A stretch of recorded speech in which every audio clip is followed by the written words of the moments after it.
Владата на Република Македонија и Министерството за труд и социјална политика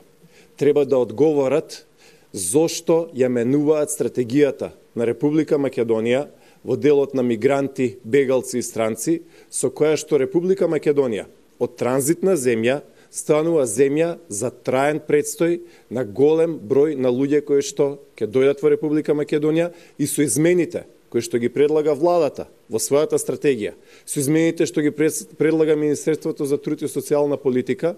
тогаш ќе има олеснето доделување на државјанства на овие лица, олеснето нивно сместување и изградба на цели станови, населби, згради, понатаму нивно олеснет пристап до градинки, до училишта за сметка на граѓаните на Република Македонија, како и засилено вработување, а сведоци сме дека вработувањата и тоа како им се потребни на граѓаните на Република Македонија. Во Република Македонија државата треба да им даде приоритет на граѓаните на Република Македонија.